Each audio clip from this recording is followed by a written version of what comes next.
Hey guys, welcome back to part 3 of the white privilege debate. We've been going at it for a while now. We have to keep, cutting in little pieces, but it's so far it's pretty fun actually. Right, it's I'm been enjoying a good time, this. right? Kevin's definitely coming back on the show after this to discuss some more topics. Yes. But we have 2 more topics to go, and then our conclusions, and then that'll be it. Thank you guys for watching the video so far. We really do appreciate that. It helps me out a lot. And if you like the other ones, don't forget to go back and like, comment, and subscribe. But enough with all the pleasantries. Let's hop right into it. The last topic, or the next topic rather, white people are more likely to make headlines while missing. I can't wait to talk about this one. Yeah, we all know this is true. I mean, True. Family Guy even made fun of it. I know we're going to reference that. Yes. They said little Maria went missing, and everyone goes, "Oh!" And then they said Hernandez, and or whatever. They're like, "Oh, okay. yeah." I know they don't do the milk carton thing anymore, but anytime you see the news, it's like a Any- little white girl. White girl. I've noticed it. I noticed this before when I was growing up. I was young when I noticed this. Mm-hmm. That anytime there was a white girl missing, they talked about it for like 3 or 4 days on the news, and it made national coverage. The girl that went missing in the Caribbean or something, whatever happened, I forget her name. It's been so long. And then in Chicago, I remember. Okay, keep going. Sorry. in Chicago, black girls go missing, or just minority girls go missing a lot. Mm-hmm. They're either, you find a little girl dead somewhere, you find a little boy dead somewhere. That's a minority, and they just, they talk about it for a little bit, and they interview some standbys. It was so terrible what happened to that baby, blah, blah, blah. It's a blip on the news. And then they go back to the next story. Right. But, Lacey Peterson or something, not to call out anyone's family or anything, but just an example. They talk about that shit for days and weeks, and it's on CNN and shit. Right. But, like, I wish I could had the time to go back about all the girls that were missing that were minorities and edit out the time and time it versus all the white girls that have been missing and look at the time on that to see, because it always happens. Right. There was that one girl, it happened like a year or 2 ago in like Colorado or something. She was white and she was kidnapped, and they found her pretty quickly. Mm-hmm. What was her name though? It was like out west in Colorado. I don't honestly remember that, to be honest. They found her in like a week, but it was all over the news. Like in this little small town. Right. And like, we have to find this girl, blah, blah, blah. It almost brings me back to the same thing. 14-year-olds getting shot in Chicago. God. And they don't even try to solve the murder because nobody's going to talk and anything. So all I'm saying is, so they give this coverage.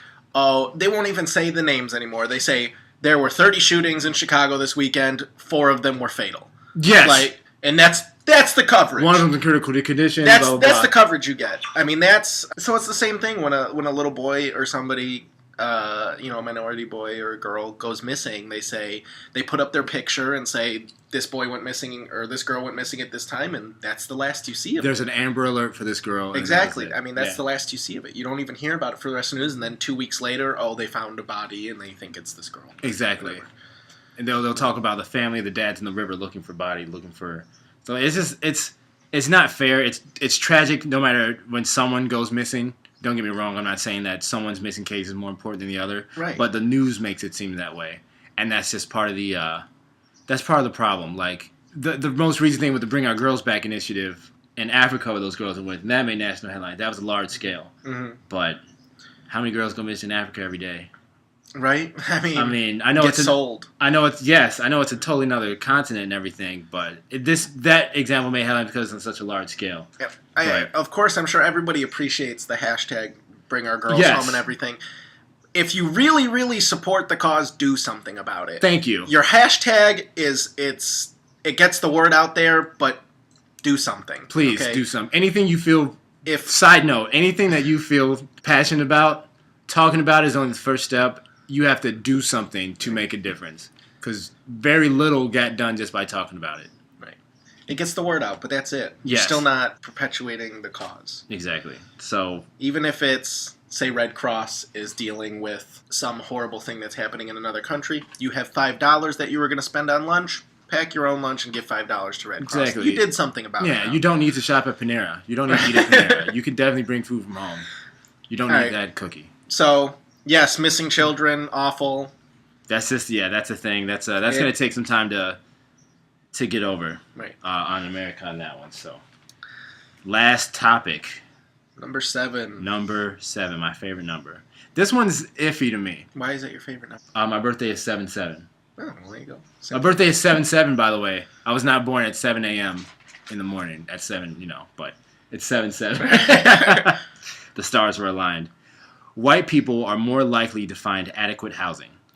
The reason why this topic is iffy to me, because I don't feel like it's a race thing. I feel like it's a money thing. I feel like white people just happen to have, in a general sense, better finances and better credit, whether it's black people's fault or not, to get approved for houses. And the houses that most minorities can afford are in inner cities because they're lower quality.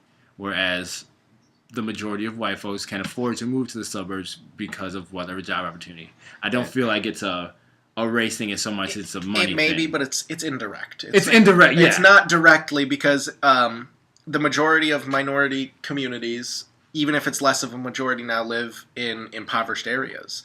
So if you live in an impoverished area, you don't have as much money, and therefore you're going to get declined for your loans and everything. Exactly. Exactly. And it's like, where it starts from, it's hard to trace. I don't feel like it's a direct result. Like you said, it's not from white privilege or racism or anything like that. I just feel like it's a branch off of maybe one of those topics from further back in history. Right. And truthfully, I don't know a lot about the housing market.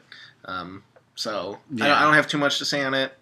I mean, I was lucky when I got my apartment. I was lucky. I'm not going to sit here and say, like, because there are some places I could have. There was when I was, oops, sorry, I just hit your cat. It's okay. Stupid cat. Stupid cat, you get it. When I was looking for an apartment, there was an apartment for $500. I think it was Westchester or something. Okay. And nothing that was included. It was like a 1-bedroom apartment. And I was going to look and check it out, but then I saw the area. It was just like a building. It was like a 3-story building. And I've been near the area before, and I'm just like, hell no. It was like probably as big as this couch. Right. I mean, for the record, I'm not on my lease. Really? Yeah. Who's on your lease? I got rejected. Oh, damn. Right. Oh, man. Yeah, see, I got really fortunate. I have to scrounge every penny to make sure I pay my rent on time. But if you don't, you can take this out. If you don't, how much do you pay for rent? $8.15 a month. Fuck, we are moving, dude. We are so moving. You have a nicer place than I do, though. In conclusion, my whole argument is that even though white privilege is a thing that does exist, we both agree on that, right? It depends on what. It depends. It depends. I will say that a privilege exists for every race, and it may be that white privilege is a little bit more of a privilege than other races. Okay, that's fair enough. A privilege in some facet, you know. You are more likely to get a basketball scholarship than I am. Exactly. And I am terrible at basketball. I am the worst. Yeah. Do not pick me. I will coach your team. You know, actually, and I'll bring this up, and we can post it. There is a gentleman who wrote a very brief blog post called My Black Privilege. Ooh. And he talks about how he always got picked first for sports teams through high schools. He didn't get straight A's, but he still got into the college he wanted to because of that. He has more rhythm and stuff, but I don't know if that's exactly a privilege. I don't know how that helps you in life, but he just talks about how he is better than a lot of his white friends at a lot of things, and he's not saying that he's better than them overall. He's just saying we all have privileges. Yes. I can definitely get down on that. All right, cool. There's a topic that I should have brought up earlier in this discussion called the invisible knapsack. Mm-hmm. On Wikipedia, I'm going to post a link below. It talks about in pretty decent detail. I didn't read the whole article on Wikipedia because there's some bullshit on there because it's Wikipedia. But it talks about the academic perspectives, the social and the political advantages that white people have. Okay. I'm going to post that in the link below. There's also a book made by Peggy. I don't know her last name right now. All that will be in there. To me, long story short, no matter what race you are, you still have to work for your goals. Right. If you look at one of my earlier videos in their infancy and my maturity level, no matter what, you still have to work. Very rarely is stuff given, whether you're black or white. It just seems like more stuff is given to white people. It seems like it. Right. But you still got to work hard because the truth, much like the sun, will not long remain hidden. Right. So if you suck at something, you'll be exposed and you'll be kicked out. Right. So just making the message to minorities, anybody. Don't let your mentality stop you. Don't stop yourself is what I wanted to go with this. That's what I wanted to bring up at the end. As a black man, we as a people tend to hold ourselves back with our own mentality. The white man's holding me down. No, right. It's your mentality that's holding you down. It's not them versus us. We're all in this together. Right. And just to change your mentality and to get yourself up, not necessarily to put yourself up by your bootstraps, but just to do right by yourself and your society and the people around you is going to get you a lot further in life. If you see better, you can do better, and it goes for anybody. So, right, that's a good point. My last point is it almost goes along the same lines as and I know I said this in part 1. Don't assume a narrative for a group of people. Don't assume their story. Racism, stereotypes, all that stuff exists in both directions, and just as you, Eric, are not a product of your skin color, you are not defined by your skin color. I was always told to act my age, not my color. There you go, exactly.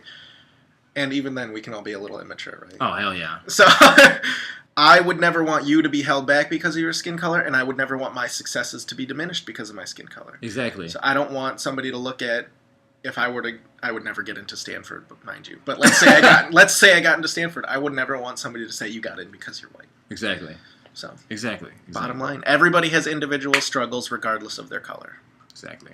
And we're all in this together, and we're still good friends. Right. High five on camera. Bam. Let's do it. Yes. All right, guys. Thank you so much for watching. I am very interested. I will try to respond to every comment that I can. Links to all whatever social media in the description below. Don't forget to like, comment, and subscribe. You guys could have been watching any video on YouTube, but you instead decided to watch mine. I really, really do appreciate it. Yeah, it's One Broke Negro. I'm not going to be broke for much longer. Well, that's a lie. Subscribe. Click the annotation below.